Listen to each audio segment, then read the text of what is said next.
ብዙዎችን የምታስፈራውና በከባድ ሕጎች የምትታወቀው አስገራሚ ሀገር።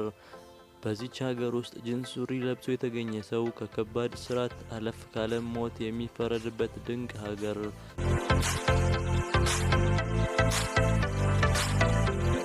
ሰላም ውድና የተከበራችሁ የቻናላችን ቤተሰቦች፣ በዛሬው ፕሮግራማችን ይችን ድንቅ ሀገር ልናስተዋወቃችሁ ወደናል። አብራችሁን ቆዩ። ለተወሰኑ ደቂቃዎች ሻንጣችንን ጠቅለል አድርገን ወደ ሰሜን ኮሪያ እንሂድ። አሜሪካን የመሳሰሉ ብዙ የዓለማችን ሀያል ሀገራት የሚንቀጠቀጡላት ሰሜን ኮሪያ በምታወጣቸው ሕጎች ከተለያዩ ሀገራት አድናቆትንና ግርምትን እንጭራለች። ከነዚህ አስገራሚ ሕጎች ውስጥም ጂንስ ሱሪ ለብሶ የተገኘውን ሰው ቀለል ካለ ከባድ እስራት የሚፈረድበት ሲሆን፣ ከበድ ካለ ደግሞ የሞት ቅጣት ይፈረድበታል።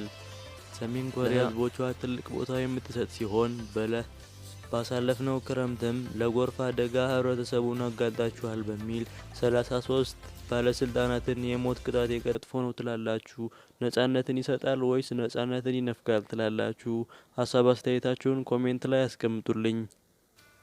ውድ ተመልካቾቻችን የዛሬው ፕሮግራማችንን በዚህ የምናጠቃልል ሲሆን ሀሳብ አስተያየታችሁን ኮሜንት ላይ እንድታስቀምጡልን እየጠየቅኩኝ በሌላ አስገራሚ ቪዲዮ እስከምንገናኝ ድረስ መልካም ጊዜ ይሁንላችሁ።